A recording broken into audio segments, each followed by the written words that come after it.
I'm Ed Griffin. I'm a writer. I write controversial works. I think they're very important works.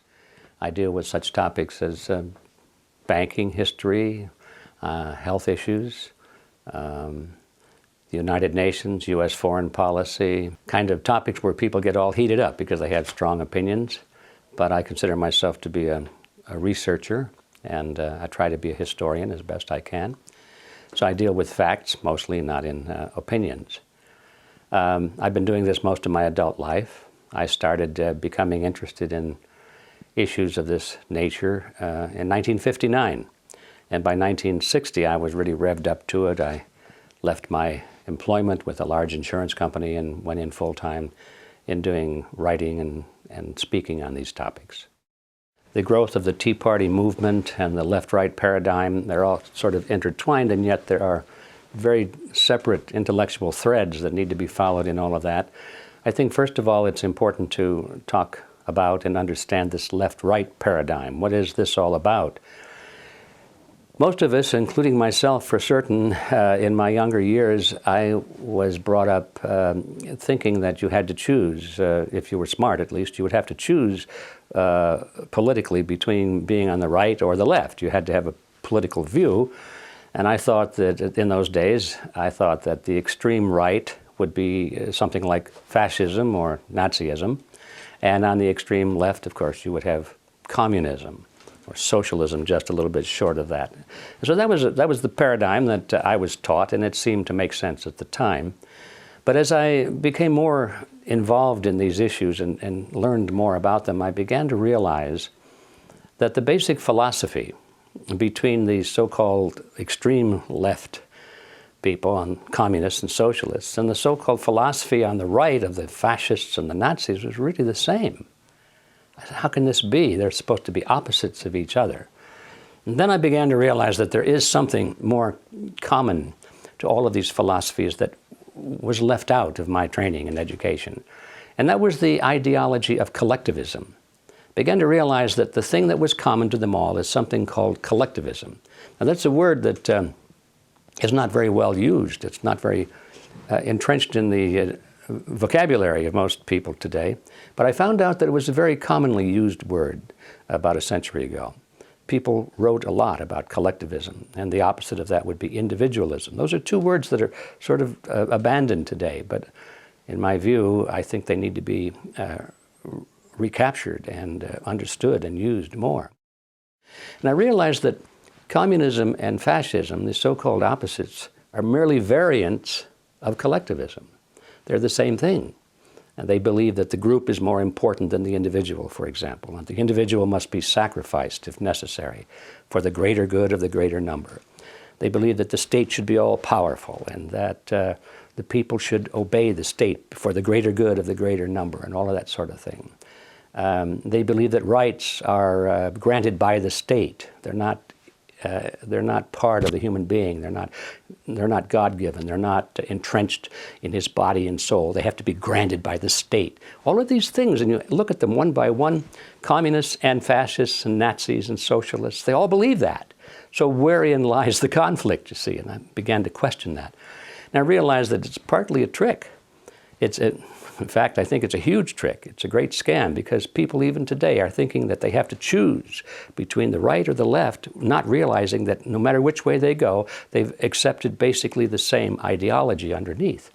Now, it's true that the leaders of these groups, like the Stalins of the world and the Adolf Hitlers of the world and the Mao Zedongs of the world and so forth, the leaders of these groups on left and right will fight each other. And they will go to war with each other. And there will be tremendous battles, as we saw in World War II, for example. But what are they fighting over? Ideology? Not at all, because they agree on ideology. What they're fighting over is dominance. Who is going to rule? That's all they're fighting over. And once you get that picture historically, it's not too difficult to see that that's the same thing going on even today, as certainly going on in American politics. We have the left versus the right, sort of embodied today in the Republican Party supposedly on the right and the Democrat Party supposedly on the left. Now, here's a choice, isn't there? Well, why is it if this is such a choice? So we go from Republicans to Democrats, and then 4 years or 8 years later, we go back to Republicans again, and we keep doing this. We've been doing this since World War I. How come the country keeps moving in the same direction all the time, deeper and deeper and deeper into collectivism, regardless of which party is in favor, because they both believe in collectivism. They both believe in big government. But their slogans are different, their leaders are different, but the poor voter out there trying to make sense of all this is, he's tricked, he's stuck, he's trapped. And so this is the important thing to, I think, understand, that this left-right paradigm is it's a political ploy. It works very well for those who know what they're doing. We find that the Republican Party and the Democrat Party both are pretty much in the hands of a relatively small group of people with a membership of about 4,000. It's called the Council on Foreign Relations. These are the people that are really pulling the strings in both the Republican and the Democrat Party. And they've even written about it. There's a fellow by the name of Carroll Quigley, who's a former history professor at Georgetown University. By the way, he was the mentor of William Clinton when Clinton was a student there.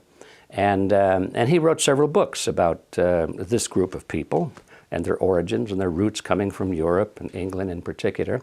And he comes to a very interesting point in one of his books where he says, okay, this is the way the real world is. He said, how is it that we collectivists, we elitists, how can we rule the world when at the same time we want to let the average person think that they're living in a, quote, democracy. They're living in a system where their vote counts. They're living in this world in which they feel that they must participate in their own political destiny. This is a carefully nurtured myth that they want to create, so people will be content with no matter what happens to them, they'll say, well, I voted for it, or I did it. This government is my government. No matter how bad it is, it's responsible to me. And as long as people have that image, then they don't complain so much about how bad it gets, because they did it, they think. So Quigley deals with this question: how do you let people think that they're directing their own political destiny when at the same time we, the elite, we are the ones who must direct their political destiny without them knowing it? How do you do that? And he answers the question brilliantly. He said, it's very simple. You've got to have two major political parties, and they'll both have the same major goals, the same basic fundamental principles, and they'll argue with each other on the surface with slogans and leadership and style and all of that sort of thing. He said, but we will control them both. There's the strategy. There's the whole scam behind this left-right paradigm. When you understand this history and this reality, you look at it and you say, well, yes, we've got a left wing and a right wing, but they're just opposite wings of the same ugly bird. And that bird is called collectivism. So how does that apply to the Tea Party movement that we see today? There it is. I mean, that's the blueprint. The Tea Party movement seems to have been a very genuine, spontaneous movement arising from people who were unhappy with both the Bush administration and the candidacy of Obama. They didn't like either one of them. They were people who understood, more or less, maybe not intellectually and historically, that there was collectivism in both parties, but they understood that something wasn't right, and they didn't want more of the same. And so the Tea Party movement, you know, just think about it. What does that mean? It goes back to the historical episode where the colonists in Boston dumped the Tea Party into the Boston Bay because it was a protest against the taxes and the restriction of liberties and the Stamp Act and so forth on the part of Great Britain against the colonies. And so the Tea Party movement really was a rebellion against big government, no matter what camp it came from, whether it came from the Republicans or the Democrats. Well, it didn't take long, especially when the Tea Party movement began to gain momentum, And I was privileged to see that because I was invited to participate in some of these early events. And I remember the first event I went to, and maybe they had a couple of hundred people, but they were all, dedicated to the principles that made this country great. It had nothing to do with Republicans or Democrats. It had to do with political philosophy, the concept of limited government and the people being in charge, not the government in charge. So I saw it start in a small fashion like that.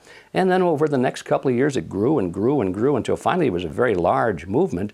And at this point, the political parties, the leadership of the political parties began to take very careful note of it. And they said, wait a minute, this is something we should be doing, because they're experts at orchestrating movements and letting the people think that it's their movement, you see. This was a genuine grassroots spontaneous movement. Had nothing to do in the beginning with political parties.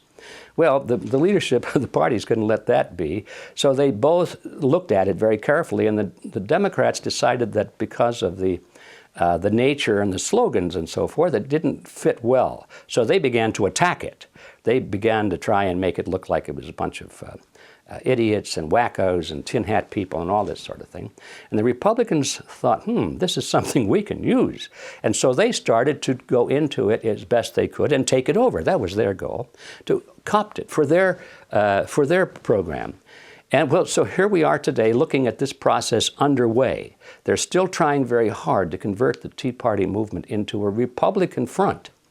And I'm sorry to say that they have achieved some success in that direction, primarily because of some very well-known people who are closely aligned with the Republican Party.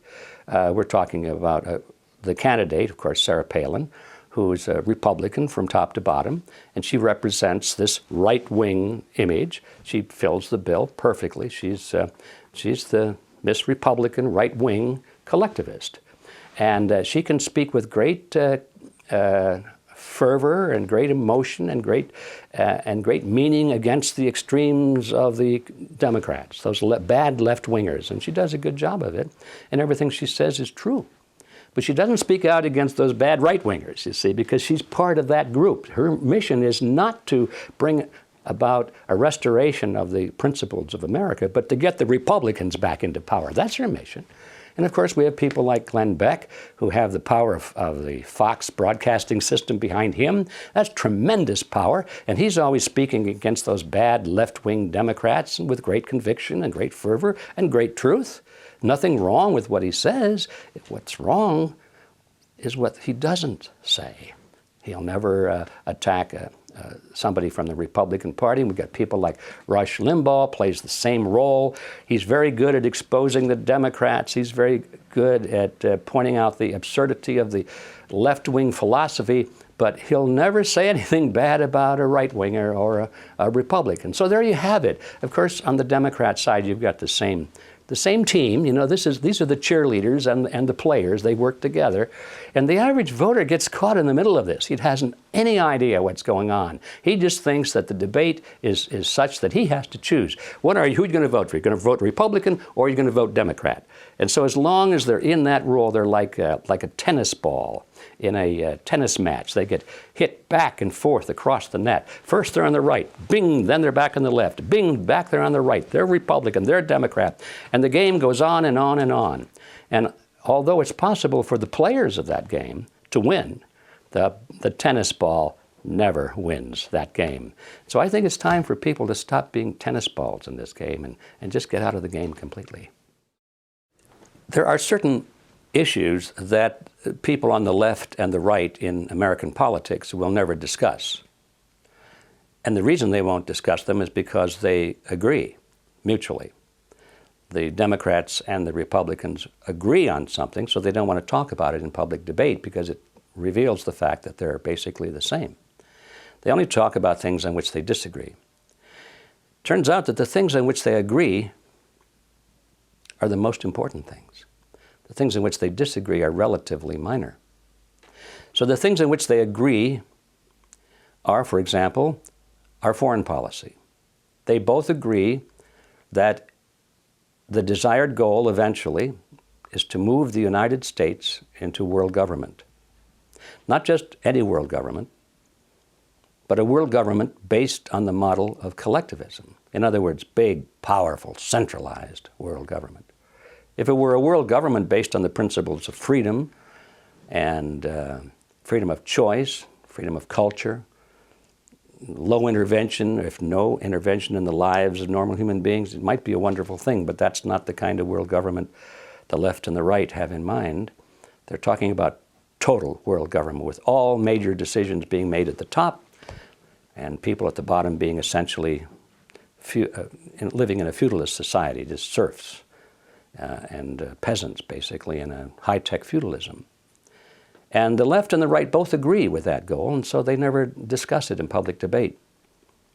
Another thing in which they agree is the dominance of the banking system in our economy and, to a large extent, in our politics. They both agree that the banks are supreme, that the banks must be protected, that the banks must be funded, they must be bailed out, they must not be allowed to fail.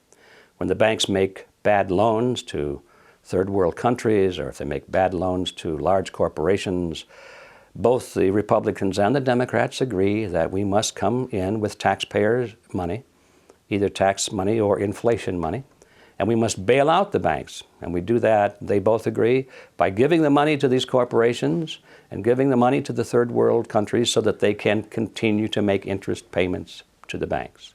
So those are two major issues, I would say perhaps the largest issues we could possibly face. And so we find that Republicans and Democrats are in agreement on that. You might add another third topic if you wish, and that is our role in the Middle East. Both parties talk alternately about, oh, we've got to end this war in the Middle East, pull our troops home, and all that sort of thing. But that's just rhetoric. You notice we go from one party to the other. The war continues, the war grows, the funding continues. So there we have three major issues, perhaps the three largest issues of all. And there's no debate between Republicans and Democrats as to what to do. Though there may be some debate in rhetoric, they may give speeches, but when it's time to vote in Congress, there's no division between them at all. And this itself should be the biggest giveaway as to what the reality of politics is today. If anybody that's got their eyes open, they ought to be able to see it just by examining those three issues. I do believe that when Ron Paul ran for president and, to everyone's amazement, achieved such great support in spite of the roadblocks that were put in front of him, and in spite of the total disinterest on the part of the major media, so that he was practically unknown to large segments of the people. Parenthetically, I would say that if the media had given Ron Paul anywhere near the same exposure they gave to the Republican and Democrat, the old-style Republican and Democrat Party candidates, I think he probably would have been elected. But anyway, that was sort of a phenomenal event, that somebody who did not have the endorsement of the establishment and who spoke so clearly on issues, the very issues that we were talking about, the issues of the war, the issues of the economy and bailing out the banks and the Federal Reserve System, and the issue of national sovereignty. These are issues that mainstream Republicans and Democrats don't want to touch because they agree on that. Ron Paul disagreed with what the Republican and Democrat Party were doing on that, and so he spoke about it. And the fact that, in spite of the fact that he was the only one talking about these issues, he got so much support, tells me that there is a latent power, there's a latent awareness on the part of the American people just waiting to be tapped. I think those who are controlling the two-party system are very much afraid of that. They don't want that to be tapped. And that's why they are working so hard now to put controls on the internet, because the message that Ron Paul was delivering was primarily delivered over the internet, not through the major channels of communication. So now we see almost daily efforts on the part of the mainstream political figures to concoct different ways and different reasons and different excuses for putting controls on the internet. They're going to license people so that you can't even have a blog, they say, unless you have a license from the government. They want to put filters on the search engines so that you can't even look up certain words and things like that. Actually, I think what they're trying to do here in this country is pretty much imitate what they're already doing in China, for example. They really admire that system in China. Our own figures here in this country, although they may speak with scorn about a closed society in China, they're doing everything they can to imitate it. So that's one of the realities we have to look at. So what does this mean for the future? I think that as long as the internet can be kept open and free, it bodes very well for us, because I think we do have at last a chance to get around the mainstream media. But I think that if the governments of the world, and particularly in our own government, if they're successful in putting legal restrictions on and clamping down on the internet, I'm afraid that the chances of a maverick moving against the establishment become very, very small indeed. I believe that getting a man in the White House is not as important as it would seem at first. In fact, I think it's almost counterproductive, because as long as we focus on getting a man in the White House, there's the underlying assumption that that's all we need to do. Americans are of that nature. They want quick, simple solutions to problems. They want to know who you're going to vote for. That's it. Because they think that they can discharge their responsibility of citizenship by going to the polls every 2 years and maybe spending 20 minutes and putting a little mark on a piece of paper and walk out and say, okay, I've done my job. I've defended my country. It doesn't work that way. Because by the time you go to the polls and you put your pencil mark on the paper or punch the lever, whatever you do, the decisions are already made. The candidates have already been selected. And the work goes on there, is who selects the candidates that the people vote for? Who frames the issues that the people vote for? Voting is nothing. It's all done before that stage. So as long as people think in terms of who we're going to vote for, what man are we going to get into the White House, they're looking in the wrong direction. They don't realize the scope of the problem. So I'm not saying we shouldn't have the right man in the White House. That could be very important. What I am saying is that the task is much bigger than that. People need to become active in politics. They need to become active in their communities and in disseminating information and helping to create public opinion and awareness on the issues so that it would be possible for the right man to be elected. Right now, Ron Paul probably would have more support if people understood more about the Federal Reserve System. When he started to speak about it early in his campaign, most people were saying, huh, what's all that about?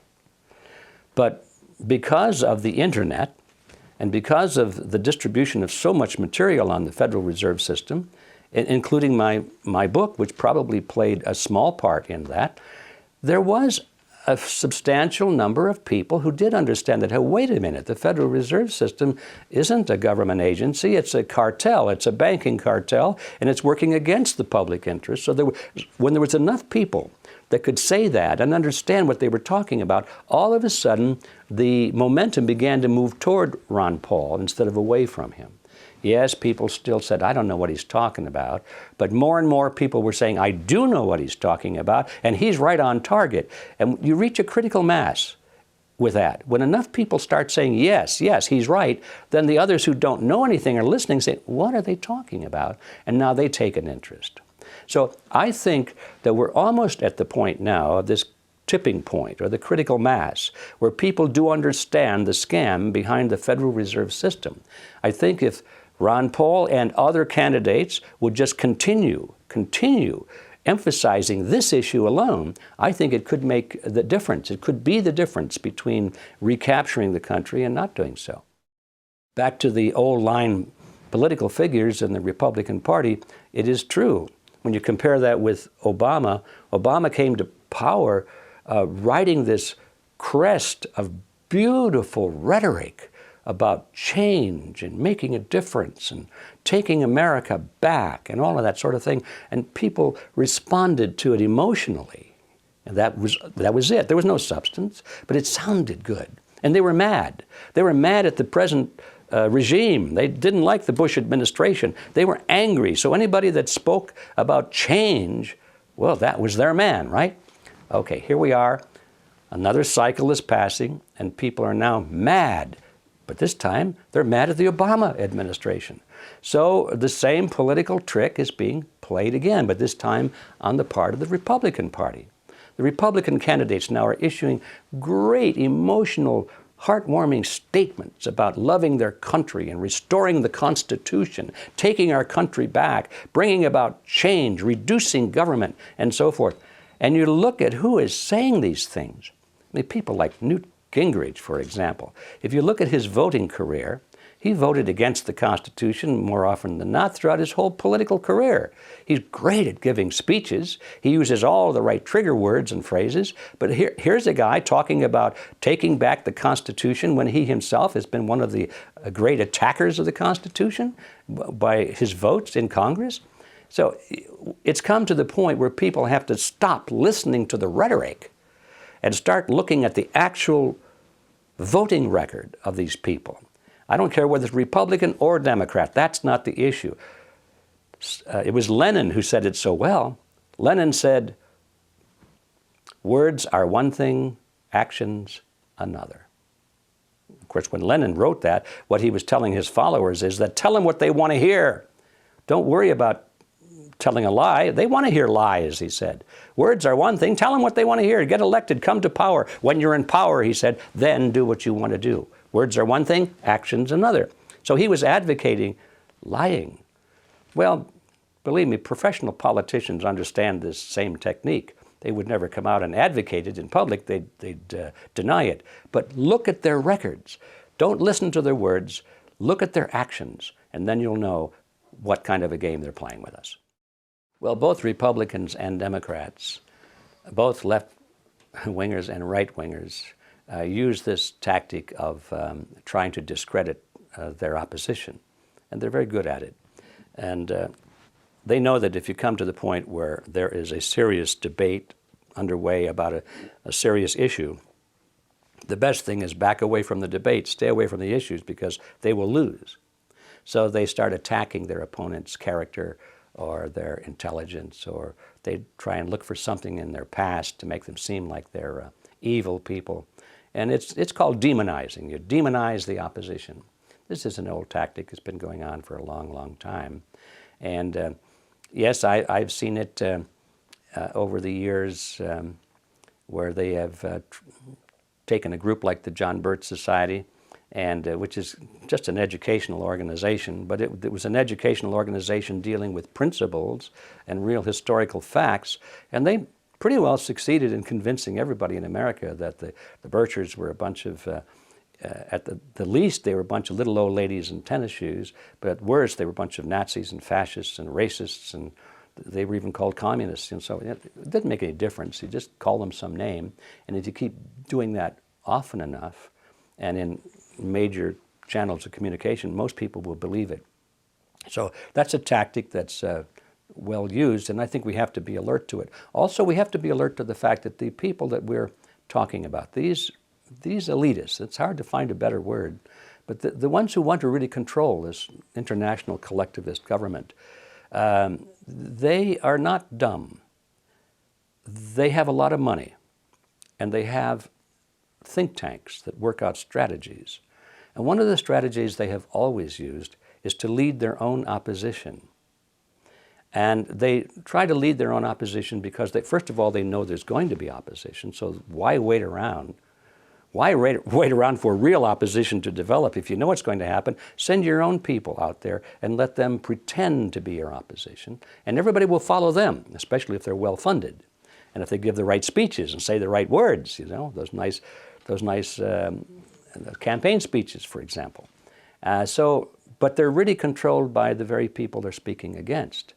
I came across that when I was doing research for the Federal Reserve System, because I realized that in the early days, the very bankers who put together this cartel and drafted the Federal Reserve Act, it was their bill. When it came time to promote it to the public, they funded and actually delivered their own opposition. Some of these bankers went forth and started giving speeches and interviews to newspaper reporters saying, oh, this bill is bad. It's bad for America. It's going to damage the economy. And they knew that the average person reading that in the newspaper would say, Oh my goodness, Maud, listen to this. These bankers don't like the Federal Reserve Act very much. Must be pretty good, you know? So they play this game. So we know that this is still going on today. And for example, in the Tea Party movement, if they want to discredit it, if they can't control it, okay, let's say if one of the parties can't control it, they'll have to discredit it.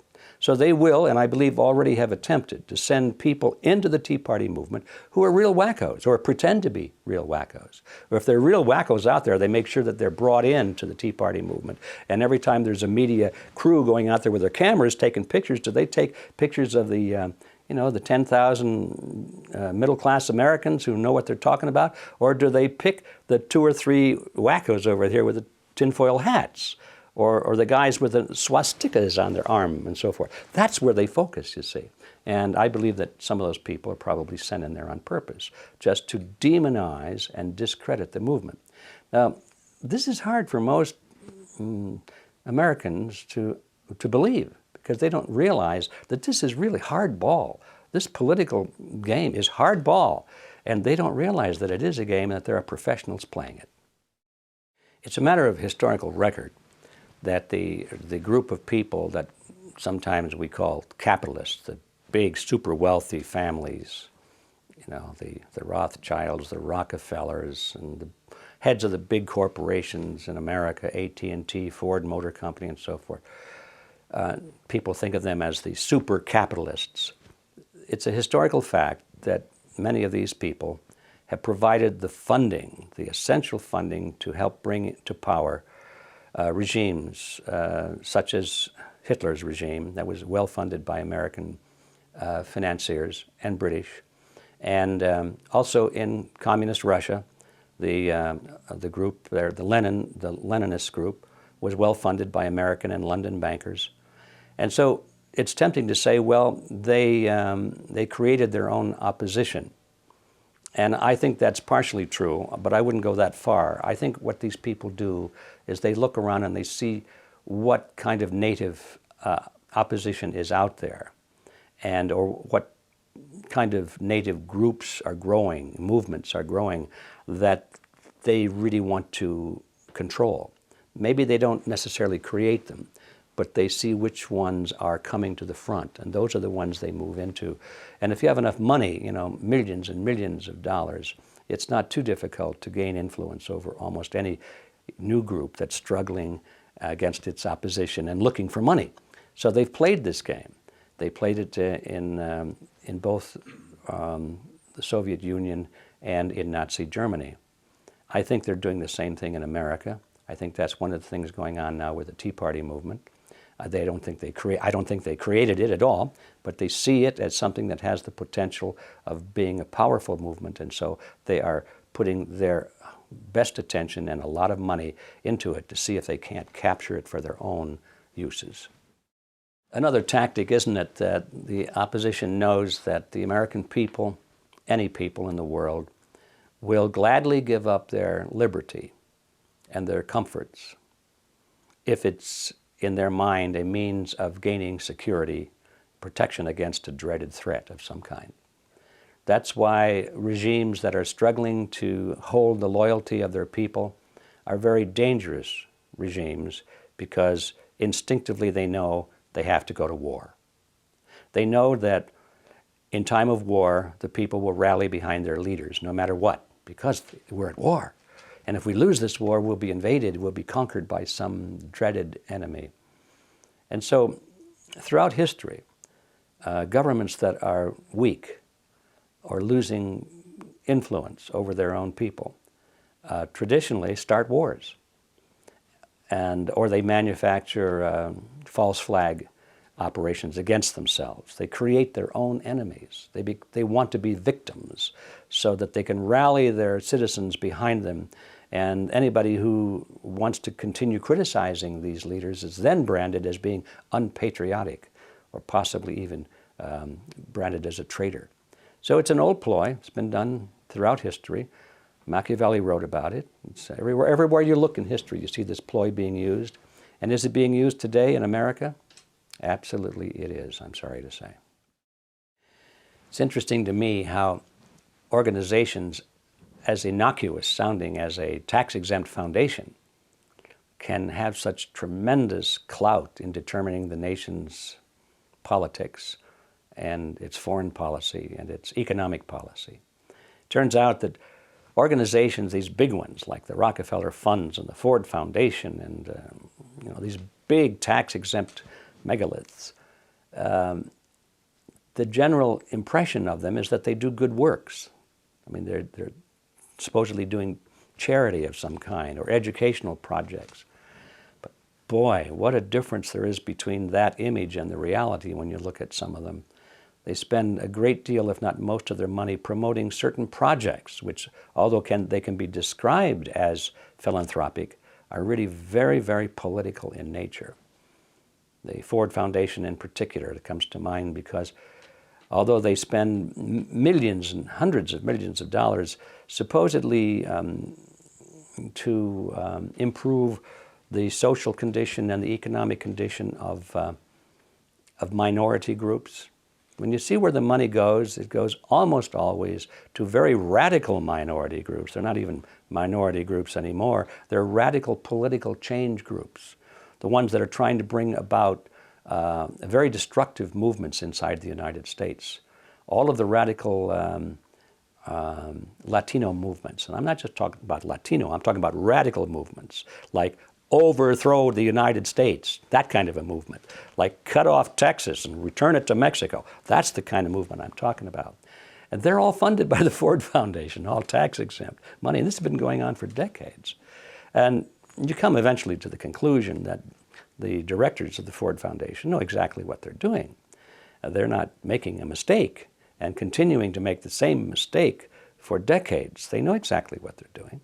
And what they're trying to do is to divide America. They're trying to weaken America. They're trying to bring America down so she is no longer a powerful force in the world, so that she's reeling and she's kneeling and she can be comfortably merged with all the other nations of the world, and she'll be willing to give up her culture, her freedoms, her judicial system, economic system, in gratitude in order to be saved from some kind of internal chaos and revolution and being starved and so forth, starvation.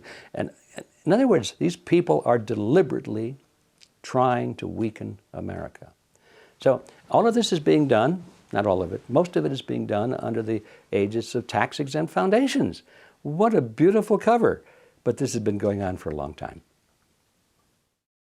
There certainly has been a change in the function of the American government. In the beginning, it was set up with a definite system of checks and balances, and the executive and judicial and legislative branch were supposed to be fairly equal, so they could check each other. There's been a change, gradual change over the years, starting primarily with World War I. When there was this great crisis, we had to defend ourselves against foreign enemies. And ever since then, one crisis after another has added to the impetus for us to change our form of government, supposedly to make us more secure. So we've given up that checks and balances concept. Gradually, it's been reinforced by Supreme Court decisions, it's been reinforced by new legislation, and it's been reinforced by the media, and primarily reinforced by the apathy of the American people, if not their total ignorance of the way it should be, because they don't teach this in school anymore.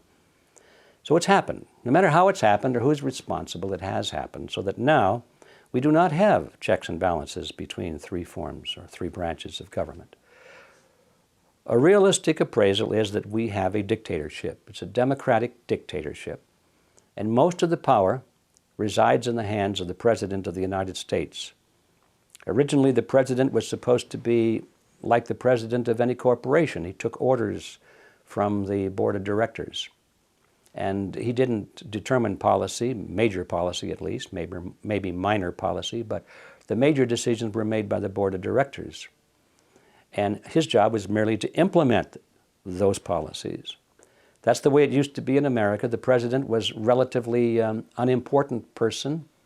He was selected by the states, and he was to implement policies of the Congress. Today, that's not the case. Today, the president is basically the same as a king. We don't call him a king. We don't say Your Highness. We say Mr. President. But he has almost unlimited powers, the same as any great ruler of history. And Congress, although we still think of it as being an important body, pretty much steps back and lets the president do whatever he wants to do. Congress theoretically has the power of the purse because they can vote the money to fund the projects of the president. But even that has been circumvented because now the president has worked, and not just the current president, but this whole process has worked out ways and means by which, in partnership with the Federal Reserve System, they can create funding without Congress. So now the president has special funds for this and special funds for that and secret funds for this. The president can, with a stroke of a pen, just create all kinds of money without Congress even having any say-so in it at all. So we come to the sad conclusion that the United States is no longer the country it was. And the question is, what are we going to do about it? The old methods of writing a letter to your congressman don't work anymore. It's time for a fundamental change. And that's not going to happen, though, until more and more Americans, first of all, wake up to the reality of their present plight. That we're still living in a dream world, still reading in our history books, looking at pictures of George Washington and his white socks and so forth, and the signing of the Declaration, and we think it's still that way. It's not that way, folks. And so people live in this dream world. The first step is to realize what we're really living under, what kind of a system we're really living under, and then to go back and figure out what kind of a system do we want to restore. And I think restoring the concepts in our original Constitution is a great step forward, not backward, but forward. We've been going backwards toward monarchy ever since World War I. We have to go forward now to the past, if I can coin that phrase. But that's not going to happen until a large number of Americans understand that it has to happen. So that's, what is that, an optimistic or a pessimistic view? I think it's an optimistic view in the long run. It's a pessimistic view in the short run because nothing like that is going to happen by November. It's not going to happen in the next election. Americans are always focused on, well, how can we make this happen quickly so I can go back to my golf game? I don't want to spend a lot of time on this. If I'll become active maybe for a few months and I'll vote for a candidate or something, but don't drag this thing out, please, because I'm too busy. They want to know how we can turn this all around by the next election. Can't be done by the next election, but it can be done. That's the optimistic part. I think if we have a realistic view of the political process, and we know that it takes sometimes a generation or two for really important changes to happen. And if we understand that and accept it, and accept our role in being responsible for making it happen, then you can go to sleep at night and say, by golly, I'm really doing something about this, and I am making a difference, and it will happen. I don't know when the administrative branches of government became totally dominant. All I know is that it was a little bit at a time, and it sort of like a jerky motion. Every time there's a crisis, every time there's a war, every time there's a terrorist attack, or if there's a banking crisis, no matter what the crisis is, this movement toward totalitarianism accelerates. And then it slows down until the next crisis comes along. And I don't know if I could say at what point that happened, but I can say that it did happen, and it's even continuing today. Yes, I did see the clip in which Hillary Clinton says that, I think she was saying it was nice to be so close to the headquarters of the Council on Foreign Relations because she didn't have to go very far to find out what to think and how to act on certain issues, or something to that effect. And I'm sure she's been embarrassed by that statement and probably has issued some kind of a qualifying statement that, well, she didn't mean it quite that way. But the fact of the matter is, I think she did mean it. Most people know in politics, they know that the Council on Foreign Relations is the center of all of this, that's where the power is. And you just don't get the green light to move up in politics unless the switch is thrown in the building there at the Council on Foreign Relations office. That's why all of the major candidates for office appear at the CFR conferences, and you can see video clips of them on the internet now and then. They're giving speeches, sometimes before large audiences and sometimes before small groups. But it's clear to me that they're brought in and they're treated very nicely, and then they're asked some questions to see how they think and how they would act under certain circumstances, and what is their view on this policy and that policy. And if their answers are acceptable, they get the green light. Council says, okay, this is a man that we can trust, that we can support. If they give the wrong answers, I don't think they're ever going to get any kind of a green light. And so people like Hillary Clinton know, even at that elevated position, Hillary Clinton, you'd say, was one of the big movers and shakers. Compared to the Council on Foreign Relations, she's not. She's a small fish. And she knows that she's got to get the approval of the CFR. I think that the people who are monitoring this they have to be concerned over the growing awareness on the part of the American people. The question, though, is, are they worried about it? I don't think they are, because we know that they've thought about it long before it ever happened. These people are not stupid.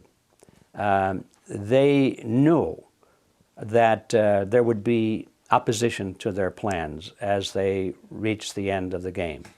They know that as people begin to lose their economic freedom, and they know that as one crisis after another descends upon them, there's going to be opposition.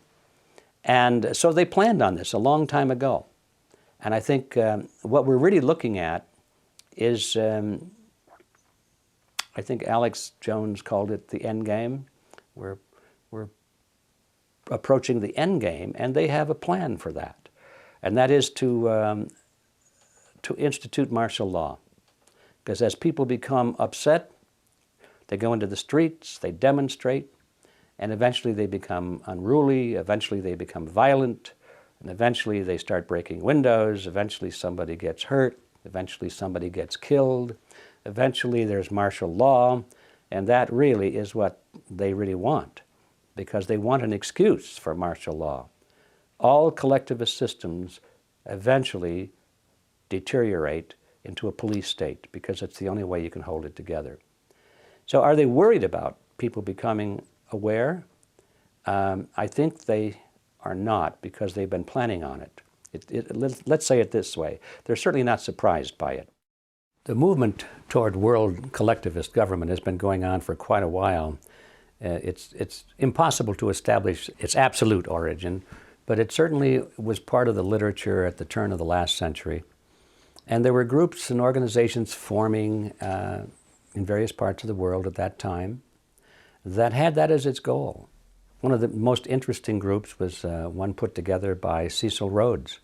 It was formed by his will. When he passed away, his vast fortune went to the creation of a secret society, and actually what it was. He said, we've got to keep this a secret society. And all of the Rhodes money went in that direction. It was from that the Council on Foreign Relations sprang in this country. There were similar organizations in other British dependencies. And they all had as their goal the creation of a unified world government based on the model of collectivism. So there was this milieu of political and intellectual movement starting over 100 years ago. But it certainly has gained momentum through World War I, really got up to speed, and then finally in World War II, all of the major players on the world scene were talking about world government. They tried to do the League of Nations, that failed. Finally they created the United Nations, that stuck. And so now they're just trying to pump up the United Nations into the framework of the global government that they have always envisioned. And this has been a thing that goes beyond one generation. It's transgenerational. In other words, it's not just one person's vision. The people that started it are long gone, but those who inherited it continue this dream. To them, I'm sure they look at it as a wonderful thing. They see it as an end of nationhood as it has been historically defined. They see that as advantageous, they say, because it'll put an end to war and so forth. And they can sell the idea as a great step toward brotherhood and a unified globe and so forth. They use all of these things to make it sound good. But when you start examining the actual policies that they're instituting, it's not so hot. It's based on the principle of collectivism, as I've said several times, and that means it's all-powerful government. It's a tyrannical government. It's the same kind of a system that Adolf Hitler had in mind, and we fought a war to destroy him and his system. The same kind of a system that Joseph Stalin had in mind, and we fought a Cold War and did a lot of other things to make sure that that didn't happen. The same kind of a system that Mao Zedong had in mind, and Benito Mussolini. All of the great collectivists of history have had this unified global government based on the model of collectivism as their goal, and we fought against it until recently. Now we are actually the greatest advocates of it ourselves. We don't call it tyranny. We don't call it fascism or Nazism or communism. We have a better name for it. The name they have chosen is the New World Order. That's their favorite phrase for it. But when you examine its nature and its essence, it is a collectivist system, powerful government, little people at the bottom taking orders. So this is the concept. It's been under evolution for over 100 years. It looks like it's coming within sight now. We've seen the nations of Europe amalgamate into the European Union. The sovereignty of all of the European nations has been pretty well lost now to the European Union, and they've always said that was a stepping stone toward the creation of a true world government, is to unite the smaller governments of the world first into regional groupings, such as the European Union. They have one in mind for Asia and Africa, and now they're talking about doing the same on the North American continent, called the North American Union, and it'll be a merger of the United States, Mexico, and Canada. A process that they deny that is underway, but it is definitely underway, and it's been underway for over a decade. And if you examine some of the laws and administrative rulings that are coming out of the federal government at all levels, they often use the word harmonization, meaning they're going to harmonize or attempting to harmonizing our laws with the laws of Canada and Mexico. So this process is well underway. We have seen the euro, a replacement of national currencies in Europe, a single regional currency. Now they're talking about the same thing here in the United States. To get rid of the US dollar, get rid of the Mexican peso and the Canadian dollar, and create a new currency for the three. They'll probably call it the Amero. That's the name they seem to be favoring at the moment. Step by step, this structure of world government based on the model of collectivism is being erected. Every day you can look in your newspaper and see evidence of another brick that's been put in place, another timber has been put in place. That's going on and on. So is this a good process or a bad process? Is it an inevitable process? Well, first of all, I don't think it's inevitable because it has to be done by people, and people have to want to do it or not want to do it. It's well advanced because the people that are in charge, the people we elect, the people who are running our own government, the people who are running the governments of these other nations, at the top, these people are all for it. So that's why it's happening. At the voter level, I don't think most people even know that it's happening. And if they did know, they'd probably say, I don't think this is a good idea. So the trick has always been how to make this happen without getting the American people or the people in Britain or France or Germany or Mexico or Canada too much alarmed about it before it's too late. That has always been the strategy that they have followed. So that means they have to deny that it's happening. It means they have to do it behind closed doors. That means they don't bring it up for a vote in Congress. They do it administratively rather than legislatively. And all of those strategies and tactics are being used. Is it a good thing or a bad thing? In my view, it's a very bad thing because I think collectivism is the graveyard of civilization. It's certainly the graveyard of freedom. If you just think about it, no collectivist system in the world has ever been the kind of a place where freedom was prosperous. People always wound up in the gulag or some kind of a concentration camp if they disagreed with their leaders. All of these factors, I think, need to be understood in order for us to come up with an intelligent plan of what to do about it. Because all of this is, academic unless we come up with a plan of what to do about it. And the first step in knowing what to do about it is knowing what not to do about it. And by that I mean what not to do about it is to fall for this left-right paradigm where both the right wing and the left wing are both pursuing this objective but fighting each other. And if we get caught up in that trap, we'll spend all of our time fighting the leftists or fighting the rightists, and it doesn't make any difference because no matter which side you're on in that battle, you still are promoting this globalist government strategy. So the first thing to know is don't get trapped in this left-right paradigm. The next thing is to know what you want. It's not enough to know what you don't want.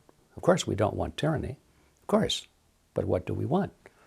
Well, the average person would say, I just want to be free. Then you'd ask that person, well, what is freedom? Well, that's a good question, isn't it? What is freedom? A lot of people think that freedom is merely not being in jail. That's their definition.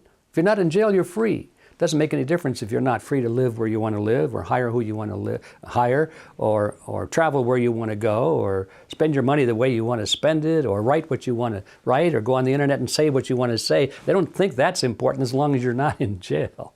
They call that freedom. I don't think that kind of a definition of freedom is worth fighting for. So we have to know what we want. What is freedom? That's the reason that we created Freedom Force International, because our movement there is attempting to define that. We have defined it. We have the Creed of Freedom, which is, in our view, a very positive statement of what freedom is. And we have the commandments of freedom, the things that thou shalt not do, for example. Very simple things, but all of the great movements of history have always started with simple concepts. The freedom movement in America and in the world right now is in very serious need of some simple concepts, some simple principles, some ideas that you can believe in. You know, the old saying is, if you don't believe in something, you will fall for anything. It's very true. And so the first step toward reversing this drift toward global, collectivist, tyrannical government is to know what we believe in. What is freedom? And be able to define it, to be able to defend it, to be able to argue against the collectivists and say this system is better than that for this reason, and this reason. And then finally, the ultimate question is, well, who's going to do this? It's easy to become despondent, discouraged, and say, well, nobody cares. My neighbor is out cutting his grass. He's a good guy. We talk about baseball. We talk about the weather. We can talk about the latest movies. But he doesn't want to talk about politics. He doesn't care about the economy. He just doesn't want to become informed. And he certainly doesn't want to take any personal responsibility for monitoring and changing the system. So how are you going to fight this great drift toward global government with all of these powerful people at the top and nobody on the street cares? And the answer is that all movements of history have always been determined by less than 3% of the population. You don't need everybody out there. In fact, it'll never happen. It'll never happen. Never happened before in history, and it won't happen now, and certainly won't happen in the future. 3% or less of the population are always the movers and the shakers. If you can reach 3% of the people who really care and who really have the mindset and who are willing to make the sacrifices and the dedication to this task, it can be done. And the guy next door will continue to push his lawnmower, and he'll go whichever way the system goes. It's always been that way. So we don't need to be discouraged by the fact that not everybody is taking an interest. Our job is to find that 1, 2, or 3% of the people who do care, get the message to them, join forces with them, and then we have to come to power. Coming to power means we have to get into politics, we have to get back into the media centers, we have to communicate this information to everybody we can, we have to let our voices be heard in the great power centers of society, the political parties, the labor unions, the church organizations, the media centers, and so forth. This is where we, the 3% or less, must go to work. This is where we're going to find the battle. This is where we're going to engage the enemy, and this is where we're going to recapture all the respective countries of the world. There is this false competition between the left and the right perspective. We got the masked raider with the black mask there in the wrestling ring, and then the guy comes in with the blue cape, and they go into this great phony wrestling match, and it's a great show. It's a great show, and they got cheerleaders, the commentators, on the left and the right, and the public enjoys the game. They like watching the match. It's exciting, isn't it? I mean, they throw each other out of the ring, they beat each other up. He's up, he's down, no, he's winning, no, he's losing. Well, he lost this match, but he'll be back next week. Stay tuned, folks, for the next match. A grudge match is coming back, and so forth. This is American politics that we're talking about.